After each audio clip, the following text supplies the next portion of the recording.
Good sounding. It's quiet enough. I don't know what they I can hear it like this.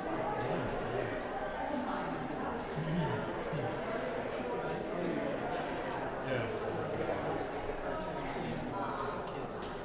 Well, I have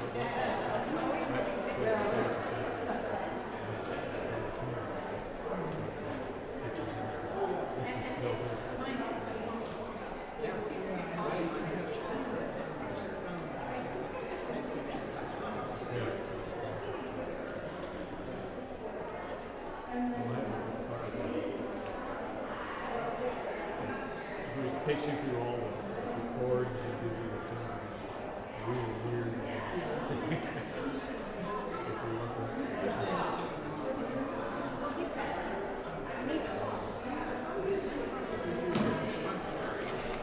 I'm sorry, you walked all the way down. well, you're in the Take care.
so.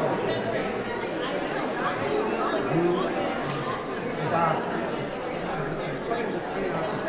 If you wait until people put the tea on top, you're late. But if you sit on duh, the two others, so it's a 1, 2, and boom. But boom is late, according to David.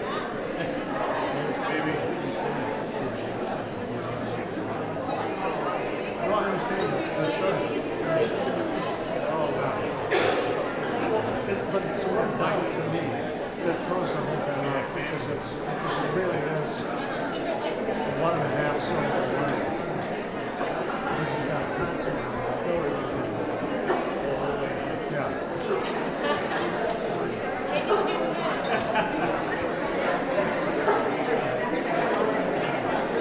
The other thing, there were 2 of us here for Universalist. And we pretty well got it right. I mean, all of a sudden everybody else shows up. And then we have to re-engineer the whole thing and renegotiate with them. What are you guys? We don't know.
Good morning.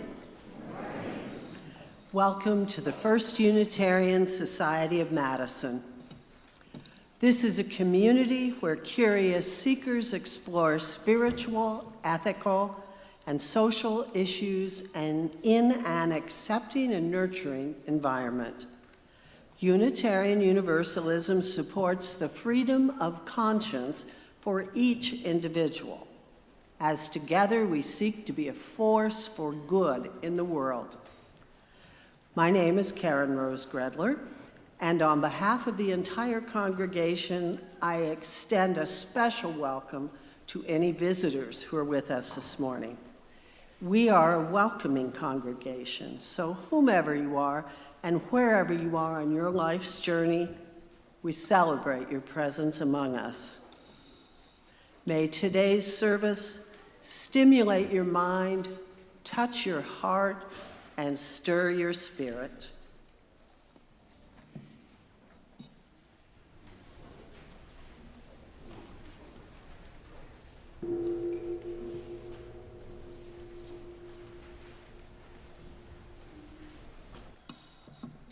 I invite you now into a few moments of contemplative silence as we settle in and come fully into this time and place together.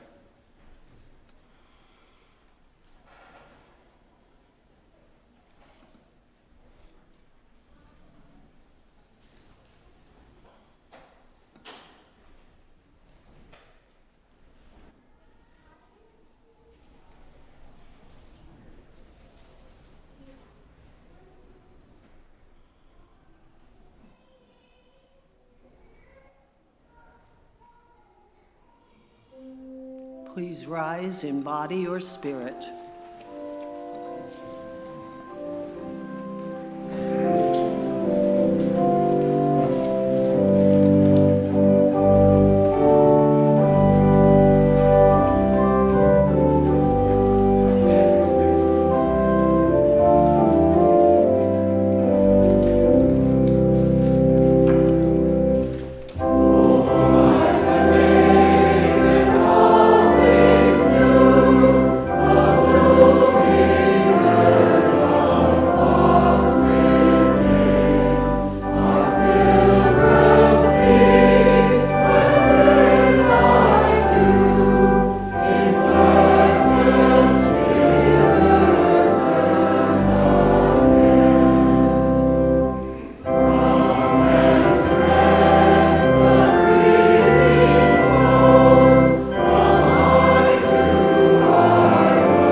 Standing for the opening words and the lighting of the chalice. Cherish your doubts, for doubt is the attendant of truth. Doubt is the key to the door of knowledge. It is the servant of discovery. A belief which cannot be questioned binds us to error, for there is incompleteness and imperfection in every belief. Doubt is the touchstone of truth. It is the acid that eats away the false. Let no one fear for the truth, that doubt might consume it, for doubt is a testing of belief, and the truth stands boldly and unafraid, and is not shaken by the testing. Truth, if it be truth, arises from each testing stronger and more secure. Therefore, let us not fear doubt, but let us rejoice in its help. It is to the wise as a staff to the blind. Doubt is the attendant of truth. And now would you please join with me in reading the words of affirmation printed in today's program. We gather this hour as people of faith, digging always for deeper truths, as people of hope, working diligently for a better world, as people of love, eager always to create closer connection. May this flame we now kindle signify our faith, our hope, and our love. And in the spirit of that love, please turn to your neighbor and exchange with them a friendly greeting.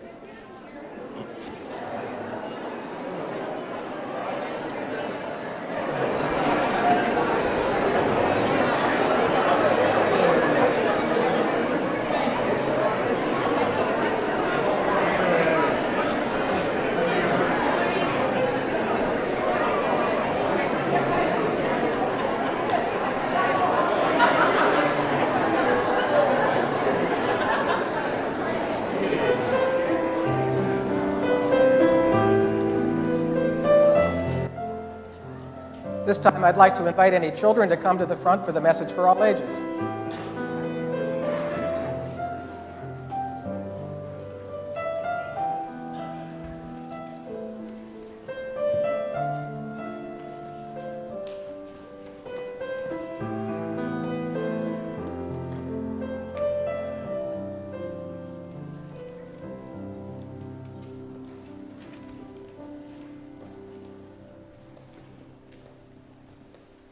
So all of you are having a staycation, right?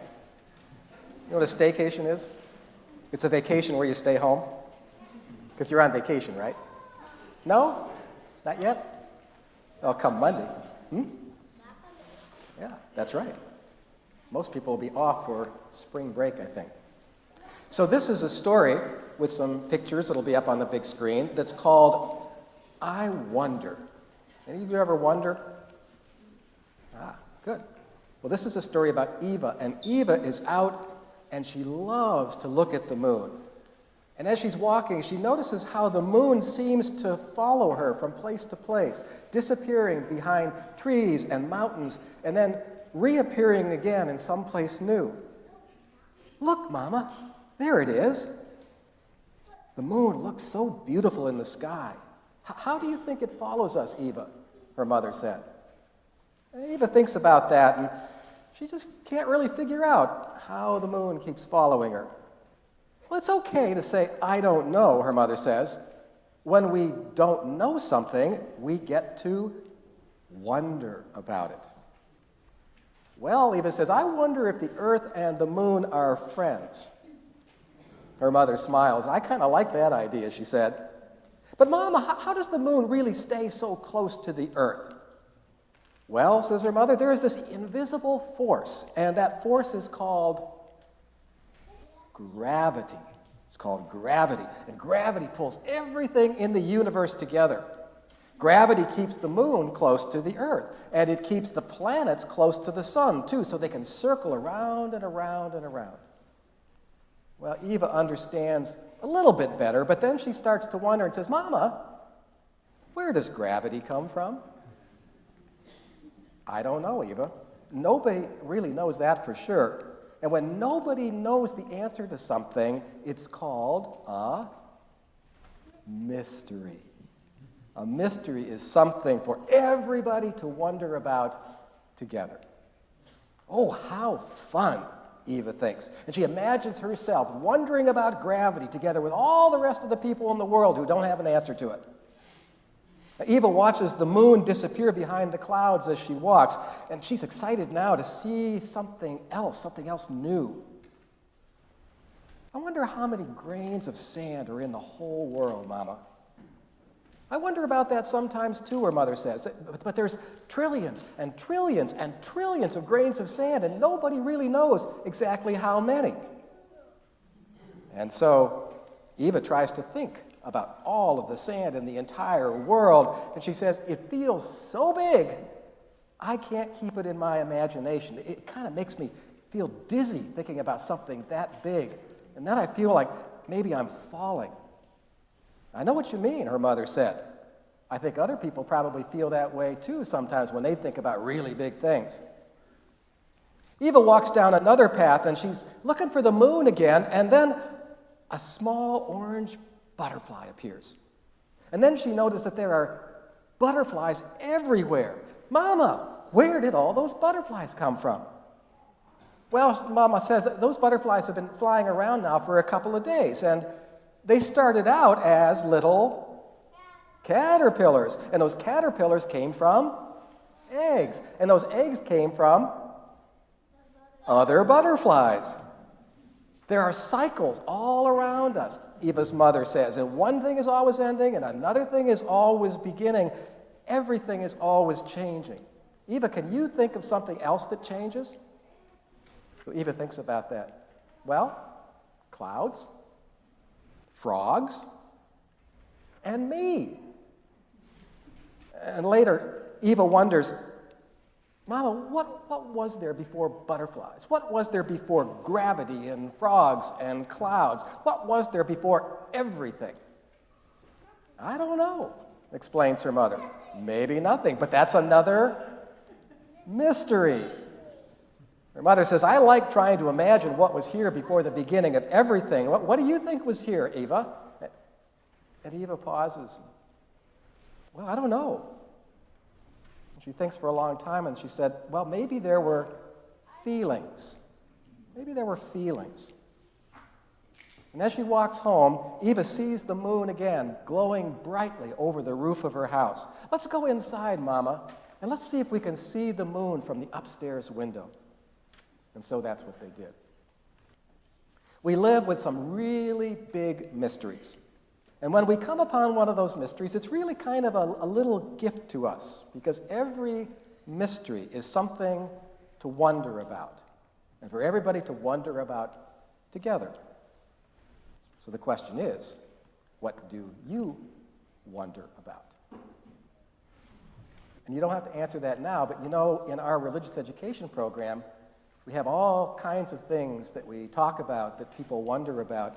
And sometimes we actually can come up with a few answers for those wondrous questions, for those mysteries.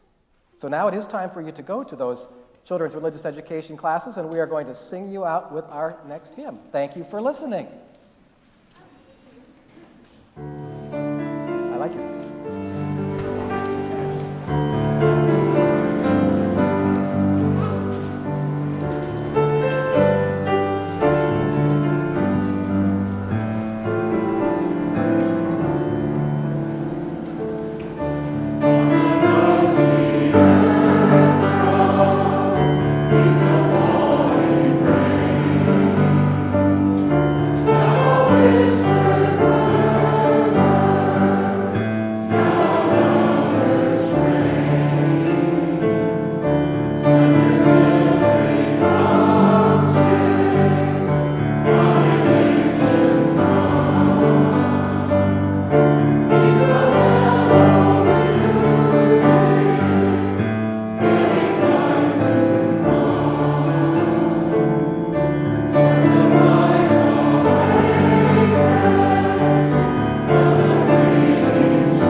Please be seated.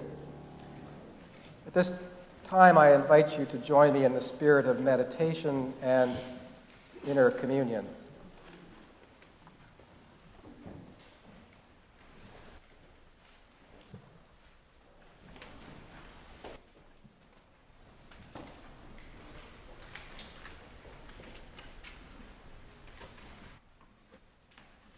Fickle spirit of springtime weather, of the greening grass and the soggy soil, help us to understand that we belong to something so much greater and grander than ourselves.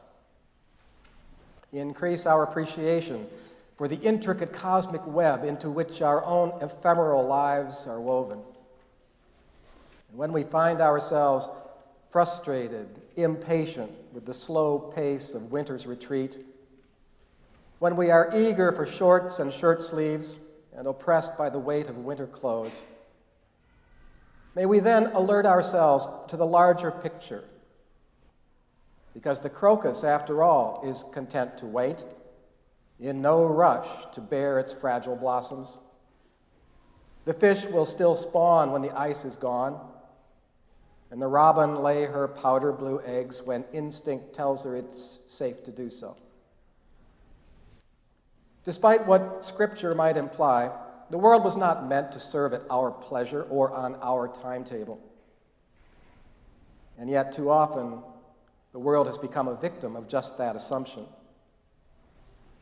And if perchance nature did accede to our winter weariness, everything else would be completely out of kilter. No sap would flow for maple syrup. Our skin would feel a mosquito's unseasonable prick. And tired fields, the urgent bite of the farmer's plow. Spirit of life that make us all things new, give us a lesson in compassion and humility, that we might see beyond our own immediate self-interest and become an integral part of your perennial plan for restoration and renewal. Let us continue on in a moment or two more of silent meditation.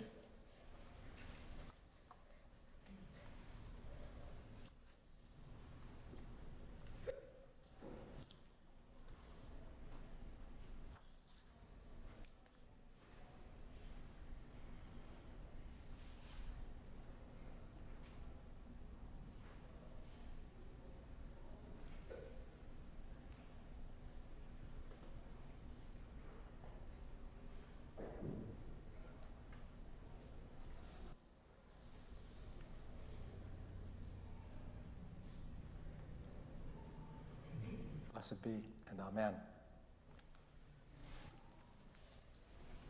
I have two readings to share this morning. The first from the field of science, the second from the humanities. Michael Spector writes, C. Everett Koop is one of the most famously right-wing men ever appointed to a senior position in the public health service. In 1991, when President Ronald Reagan nominated him for the position of Surgeon General, C. Everett Koop was a noted pediatric surgeon from Philadelphia with the beard of Abraham Lincoln and a strident opposition to abortion.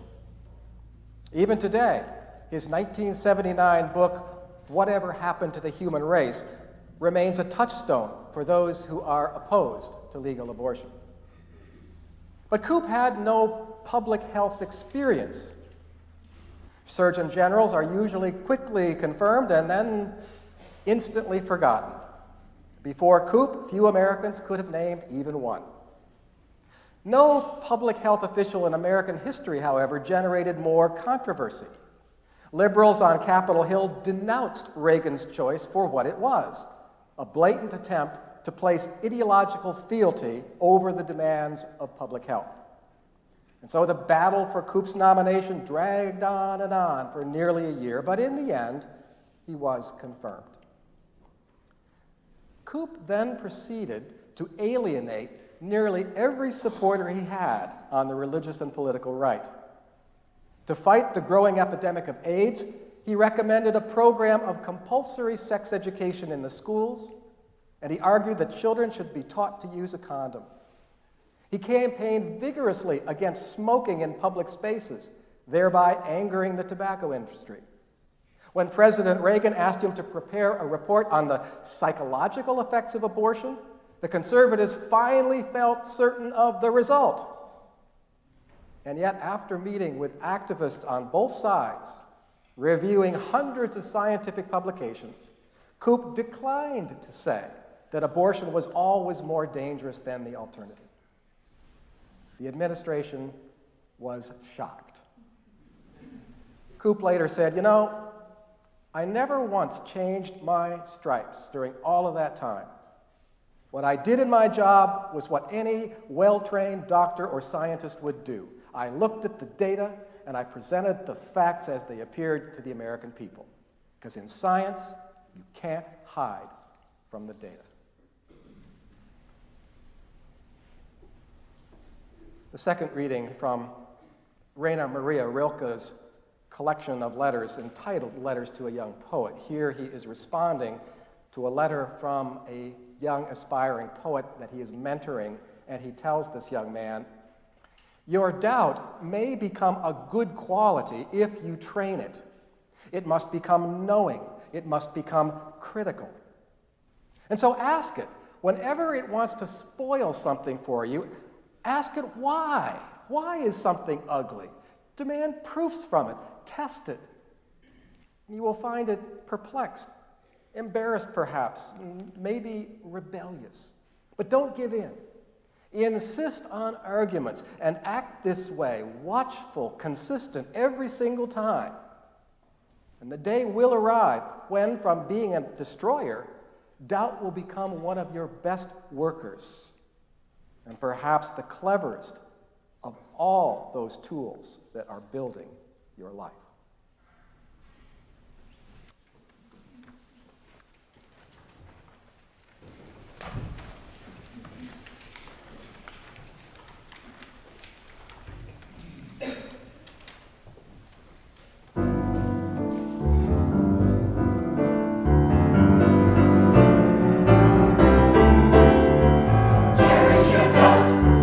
Don't throw it out.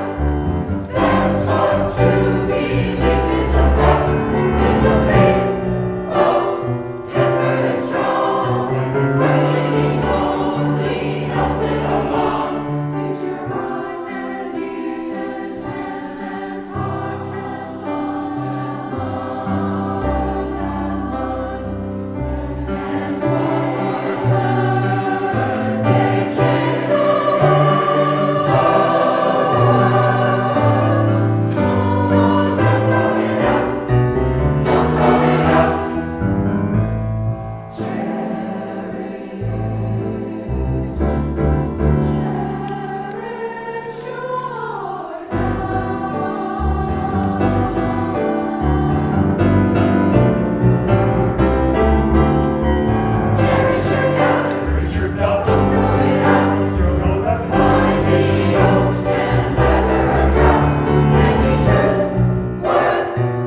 took the words right out of my mouth.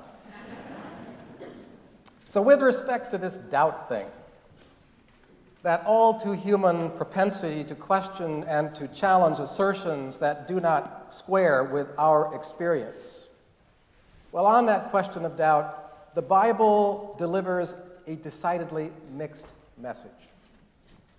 The Gospel of John may be the most overtly hostile toward those with a skeptical turn of mind. In the 4 canonical accounts of Jesus' ministry, this is the only one that includes a post-resurrection interchange between Jesus and the disciple Thomas.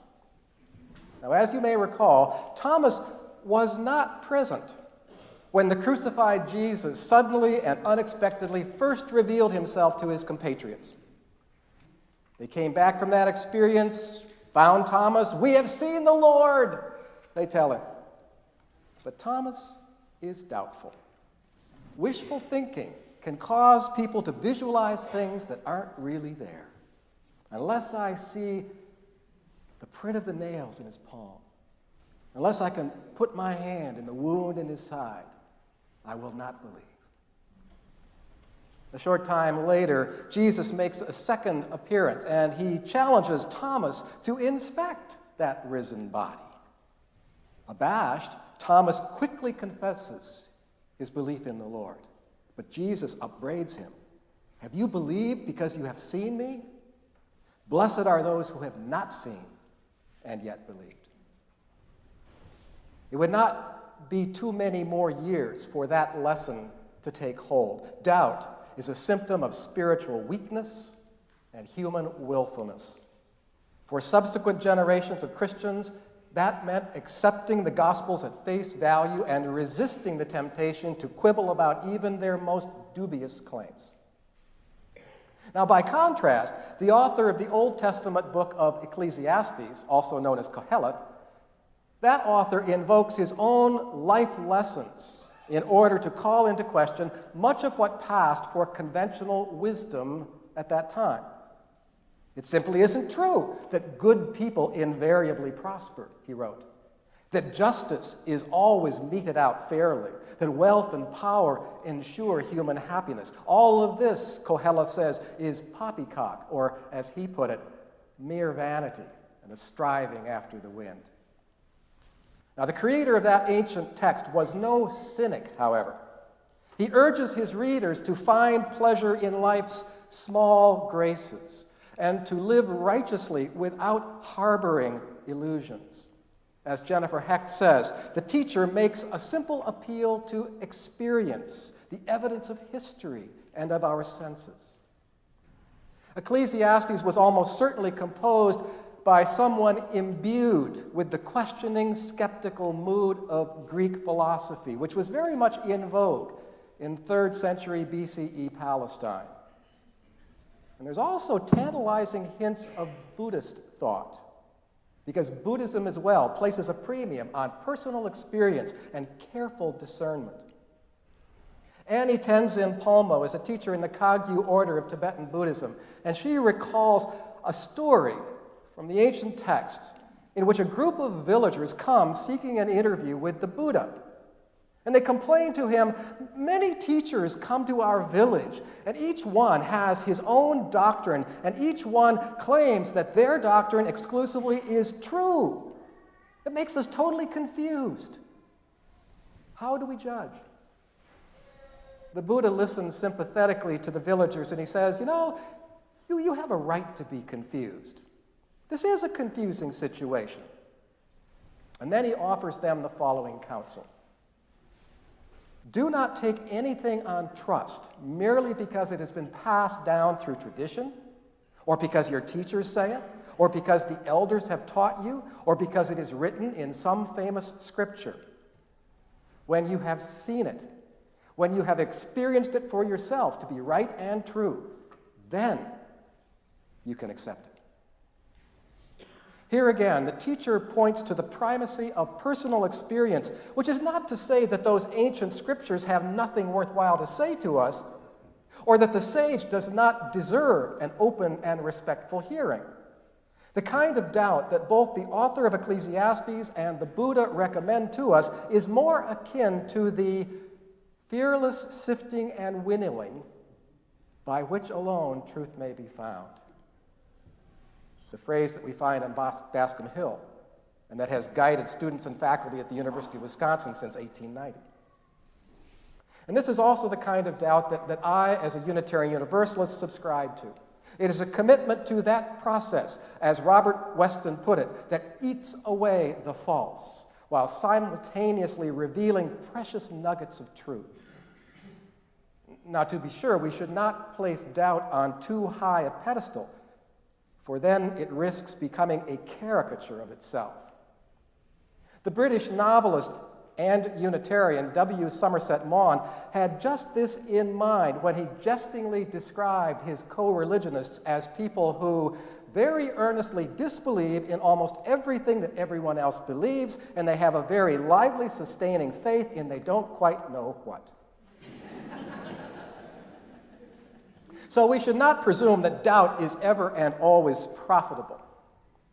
An open mind, curiosity, a healthy skepticism, yes, these are essential preconditions for the cultivating of wisdom and ever-deepening understanding. But just as faith can become arrogant and exclusive, so can doubt. And I suspect we have all met people who doubt, not in the constructive spirit of Buddha or Rainer Maria Rilke, but in the condescending manner of the early 20th century essayist H.L. Mencken, he who dismissed faith as an illogical belief in the occurrence of the improbable. As reverent doubters, we Unitarian Universalists employ this tool in order to become more discerning and more secure holders of not absolute, but provisional truths that can always be improved upon. And so the ultimate objective, as Jennifer Heck puts it, the ultimate objective is enlightenment. It is to teach us to live well and aware in this strange place we occupy between meaning and meaninglessness. Nevertheless, even as people who profess to live the questions, as it were, rather than passively submit to preordained answers, sometimes we too may rue that choice. Doubt can be discomforting. And more than a few times in my 40 years in the ministry, I have heard a staunch Unitarian Universalist say that it must be nice to have that bedrock belief system like religious conservatives that they can fall back on. The good news, though, is that people who are cautious in their certainties, as we are, who are open to alternatives, are less likely to be severely traumatized when that bedrock of belief buckles under the weight of a whole lot of discomforting evidence. And so the bottom line is that despite some reservations, UUs do see doubt as a good thing, a highly serviceable tool as we try to make sense, like those villagers, of the many truth claims that keep crossing our path.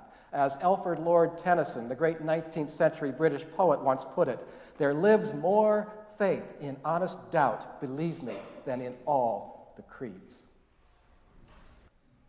It should also be pointed out that despite the bad press that doubting Thomas receives in John's Gospel, not all Christians think that doubting Thomas's reservations were misplaced.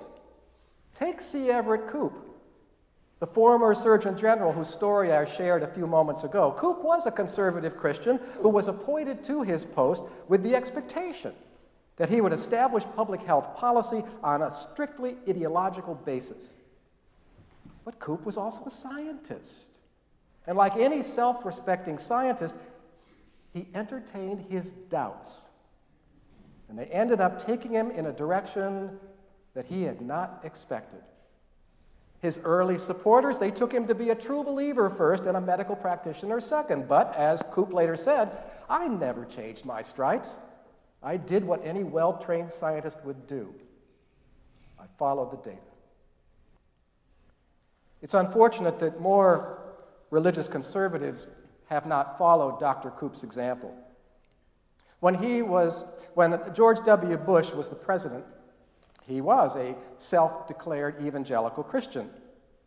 And he claimed to be guided by God in his decision to invade Iraq.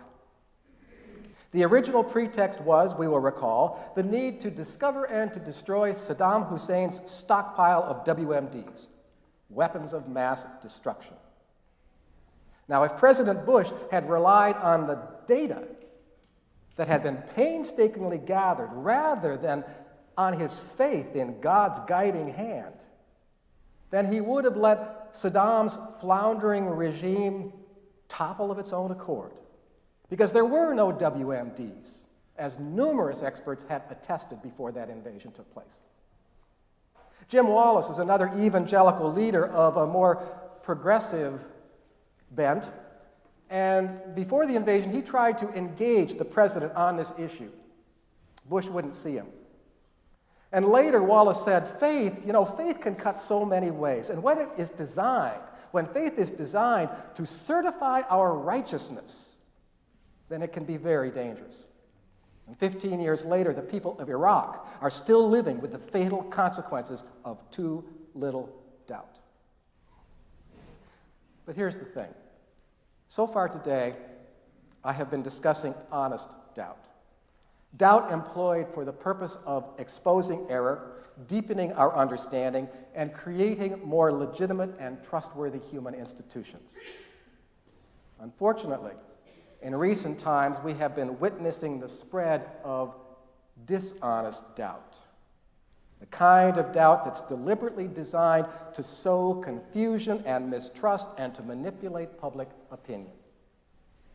The fact is, some things deserve our skepticism more than others, and when well-established theories and facts are called into question, it leads to, as Russell Shorto puts it, a world riven by doubts and confusion without an arbiter or any rules. And that's where we are today.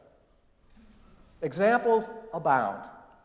From the fruitless debate over Barack Obama's birth certificate, to the alleged criminality of undocumented immigrants, to the hollow Second Amendment claims of the NRA, to the unsettled science of climate change. Our current president sows doubt continually. Doubts about the integrity and the fairness of the media. Doubts about the motives and the character of a whole host of dedicated civil servants. Doubts about our allies abroad. Doubts about Hillary Clinton's margin of victory in the 2016 popular vote. It's no wonder so many Americans feel bewildered, eager for some source of authority that can cut through all of these competing truth claims. So the question is, what happened to bring us to this perilous point in our history? Perhaps not the whole, but at least part of the answer may lie in a strategy that the American tobacco companies began rolling out in the 1950s to protect their own financial interests. It is a strategy that worked amazingly well for several decades. The last chapter of that story was detailed in the 1999 film The Insider, in which Russell Crowe plays a biochemist employed by and then harassed by the Brown and Williamson Tobacco Company. And a fuller summary of that sordid tale is contained in a recent book by Naomi Oreskes and Eric Conway, simply entitled Merchants of Doubt. So realizing that a growing body of scientific evidence confirmed the harmful effects of smoking and of secondhand smoke, the executives of big tobacco knew that no ordinary publicity campaign was going to save their bacon. Because if consumers were convinced beyond a reasonable doubt that smoking was dangerous, they'd try to quit, or they wouldn't start smoking to begin with. Hey, there goes the profit margin. And thus, as Oreskes and Conway write, the industry manufactured an artificial debate, convincing the mass media that responsible journalists had an obligation to present both sides of the issue. The industry did not need to win this debate. They only needed to keep it going. Doubt is our product. explained a tobacco executive's memo in 1969. Doubt is our product, since it is the best means of competing with the body of fact that exists in the minds of the general public. It is the means of establishing a controversy around smoking. Now, tobacco products sold in this country today are accompanied on the packaging with clear warning labels. Tobacco advertising is banned from the airways. Smoking is prohibited today in most public facilities. But the tobacco strategy of sowing doubt, the strategy lives on. Some of the same scientists who shilled for big tobacco subsequently went to work for, guess who? ExxonMobil.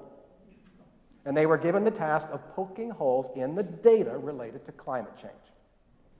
A similar strategy has been employed by the forces seeking to undermine the Affordable Care Act, public education, and a host of other programs and policies that were designed to serve the general public, but policies that raise the hackles of certain powerful vested interests.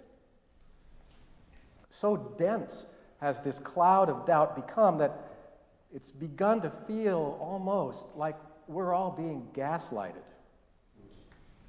Now, that's a psychological term that served as the title for a 1938 stage play and later a suspense film starring Ingrid Bergman, in which a sociopathic husband tries to convince his wife with all kinds of little strange actions and speeches that she is going crazy.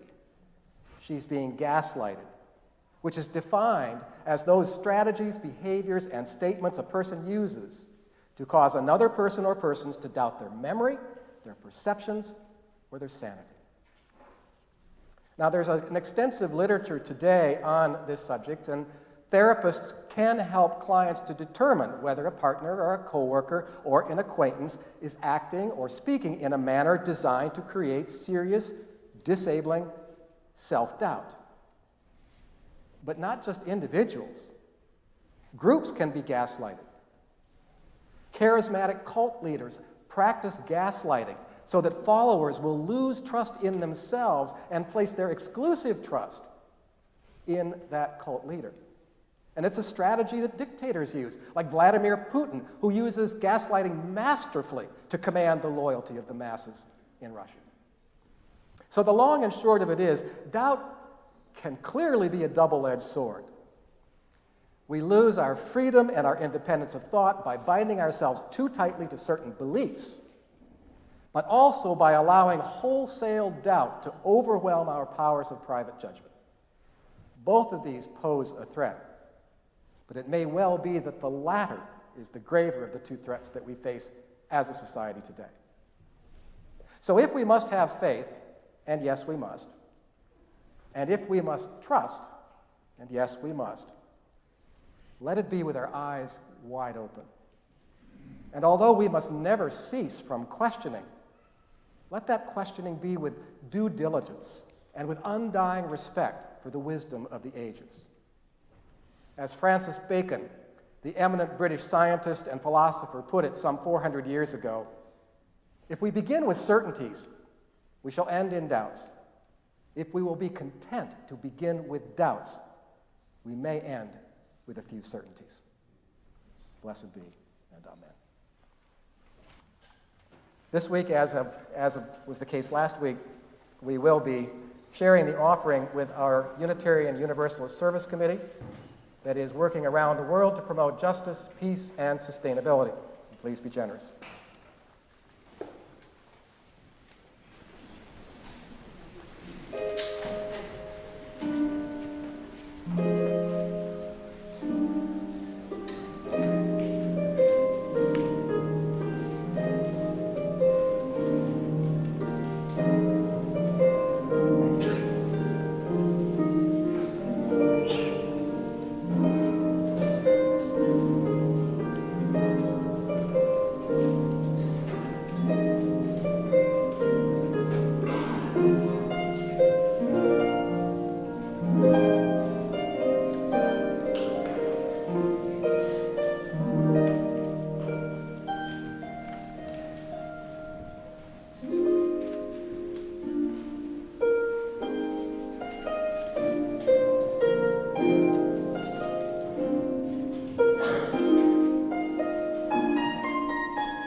Thank you so much. We appreciate the monetary gifts that we collect from you, the members of this community, each week. And we also appreciate the gifts of service that are rendered by people in our congregation, the service of our choirs, of our harpists, and of the other people who have helped to complement our service this morning, including Karen Rose Gredler, our worship associate, Alex Manville, our sound operator, Ann Smiley, who doubled as both lay minister and usher, Liz Wessel, another usher that was recruited at the last moment, Elaine Lohr, who greeted us up at the front door, Jeannie Hills is a yeoman in providing coffee service for her on Sunday mornings, and she is doing so again. It would be lovely if someone would perhaps agree to help her on a particular Sunday morning. We expect that there will be a guide also following this service to meet newcomers who would like a tour of our facility. Typically, we meet over on that side of the auditorium by the large windows, and Nancy Wermuth is signed up to be our guide. And we also appreciate the efforts of the Interim Minister Search Task Force, who will be interviewing applicants for our interim minister, who will be with us between the time that I step off this stage in June and a permanent settled minister is brought on board in 2020. What qualities would you value most in an interim minister? What do you think an interim minister should know about this community? Please stop by the table in the Commons, where members of that task force will be stationed for a little chat and perhaps a nice piece of chocolate. We also gather each week as a community of memory and of hope, and to this time and place we bring our whole and sometimes our broken selves. We seek here a place where these might be received and celebrated and shared. And so now, two notations. One, Al Canner, longtime member of First Unitarian Society, died at Attic Angels after a 10-year struggle with multiple myeloma. A gathering in Al's honor will be held at Attic Angels on June the 24th, a Sunday afternoon. We also send our very best wishes to Douglas Hill, who has been heading up our music director search committee. Doug had surgery this week, was discharged on Friday, and is now resting comfortably in his home. In addition to those two just mentioned, we would acknowledge any unspoken joys or sorrows that remain among us, and as a community of concern and caring, we hold these in our hearts as well. Let us sit silently for just a moment or two in the spirit of empathy and hope.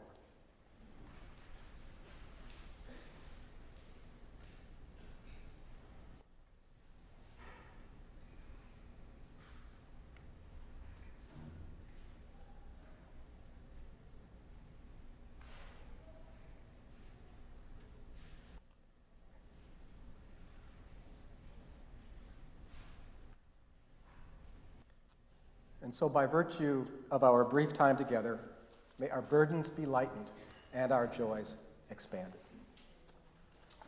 Please rise now in body or in spirit for our closing hymn, number 345.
The mysteries of life are many, and there is so much that we cannot explain.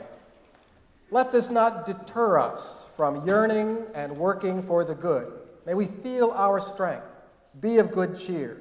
May joyful laughter and beneficent power be ours, and may a sense of our own blessings fill our hearts and brighten our days.